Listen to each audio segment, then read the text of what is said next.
Hey guys, this is Mistress Nightmare here, and today we'll be reading Falling for My Stalker, a Jeff the Killer love story, Chapter 1. Before we get started, please hit that like button, comment, subscribe to this channel if you guys want more creepypasta fanfictions out there. Until then, let's get started. Hey, YN, what are you doing this weekend? The black-haired girl shook her head, coming out of her thoughts, and she looked at her friends, Sam and Tara. Were staring at her, smiles on their faces. YN sits up and shrugs. I don't know. Sit at home, I guess. My parents are going on a trip for their anniversary, so I'll be alone, she answered, looking at the time. The clock of her last period class read 2:45, 5 more minutes before the end of class. Looking back at Sam and Tara, who were giving her worried looks, the black-haired female cocked an eyebrow at them. What you haven't heard about the serial killer that has been going around? YN freezes, as she indeed heard about the murder in the small town. She knew the risk that she was taking, but after losing her uncle and her grandmother into a car crash last week, she honestly didn't have him on her mind, so she simply was nodding her head enthusiastically. You aren't scared that he might attack you? Sam asked, surprised at how calm YN was being. YN shrugged once more. No, why should I? Sam and Tara looked at each other, shock covering their peach faces before they looked back at the other 13-year-old female. Dude, he's been killing people in your neighborhood, Tara explained. YN's eyes widened, and she froze. He has? How many? YN asked. No, intensely. He killed the Johnsons, the Lopez, and the Fosters, Sam answered. Mouth gaping, YN thinks for a moment. They were all neighbors surrounding her house, the Johnsons behind her, the Lopez to the right, and the Fosters to the left. And left of the Masons across the street. And then her. Blinking, she jumped at the sound of the bell, indicating the class was over. Looking at her friends, she stared at them. Sam puts a hand on her stuff away while Sam watches YN. Are you sure you don't want to come over to sleep at our house? I'm okay with you that you can stay while your parents are gone. YN stared at her backpack before her. It would be safer that way. Nodding, she followed Sam out of the classroom and heading towards her best friend's house with Tara. The girls sat together in Sam's bedroom, giggling and telling jokes. None of them were worried so much at what was going on, too lost in their childish minds to need to.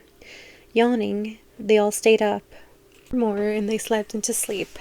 The night YN tossed and turned in her sleep. The nightmare that she was having caused discomfort and fear for her. The next morning, YN woke up startled to Sam and Tara both shaking her, fear clouding their young faces. YN wondered what was going on, fearing for the worst. YN, get up quickly. Something happened to your house. Jumping fully awake, YN stares, bewildered at the two. Her house? What the hell are these two talking about? Pointing, YN followed their fingers and looked at Sam's TV in her room. The news station was on her house.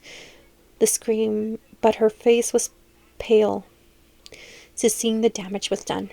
In front of room window was broken completely, and the front part of her house looked like it's been written in blood. And the words were, hide and seek. Isn't it a game we should play? YN shivered, wondering who could have done such a thing. The news reporters returned to the scene and began to speak. It all seemed happened last night, as what we looked to be the murder of the neighbors across the street.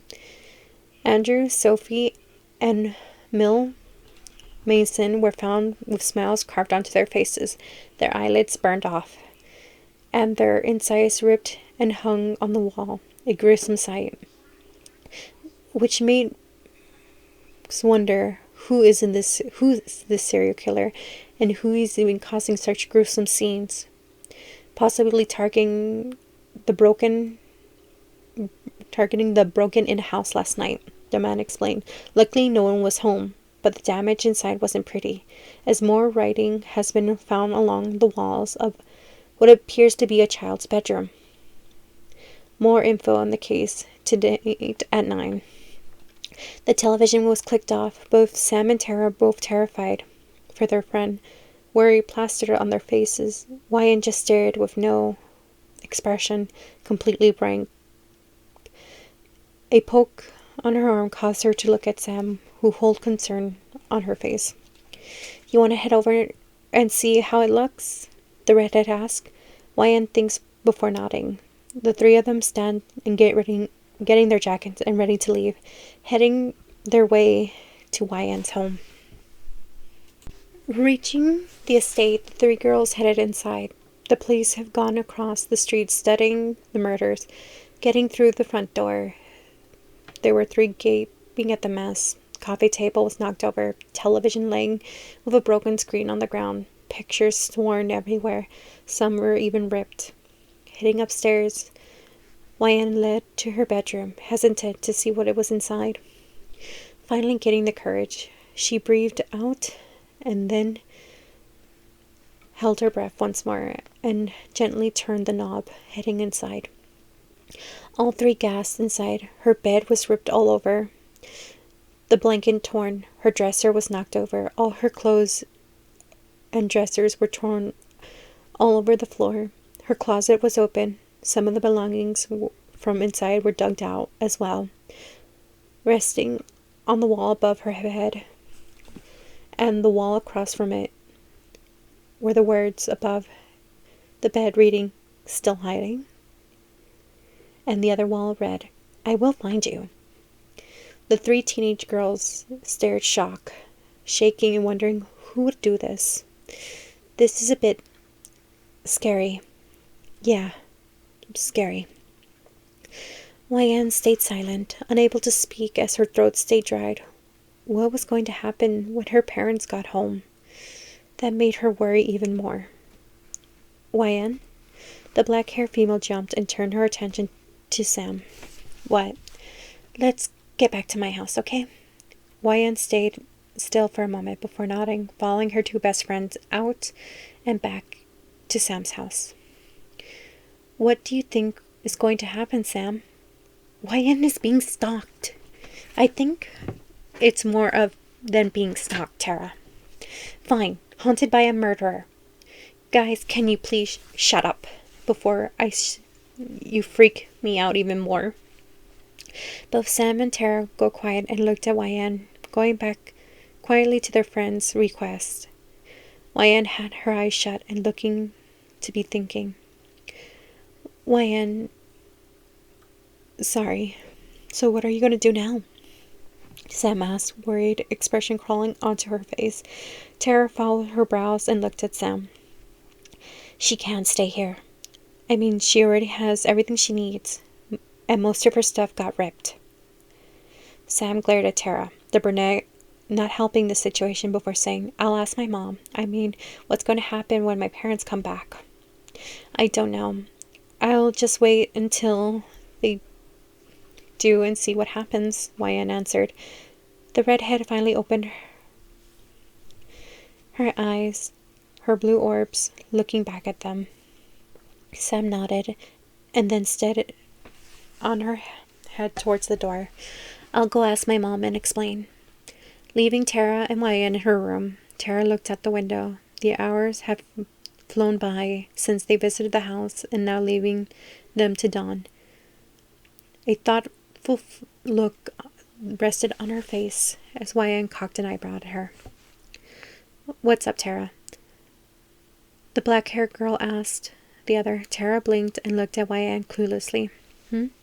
Just thinking. About what? Wyan asked curiously, like a child. Tara didn't answer, just furrowed her eyes and looked back towards the window. Wyan figured it out and looked towards the door. Sam came back in the room. My mom said you could stay as long as you needed. The red-haired 13-year-old smiled, shutting the door behind her, and walked over to the other two. Night reached across the sky. As it rested 10 o'clock sharp, the three females sat on Sam's bed watching SpongeBob on Netflix as they keep them from worrying. All three of them slowly drifted to sleep. Tara passed on the ground, Sam leaning her head on Wyan's shoulder. Wyan barely drifted to slumber. A noise like a door opening caught her attention. She opened her saggy eyes and peered at Sam's door. The noise seems to be coming from downstairs. Wyan curiously hit her and turned to Sam and shake her. Sam, wake up. Sam only slowly opened her green orbs and looked at Wyan. Wyan, what's wrong?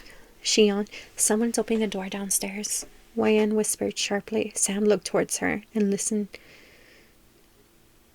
And then her eyes widened as she heard it too. That's my back door, she gasped, getting off the bed and getting ready to run out her room and downstairs.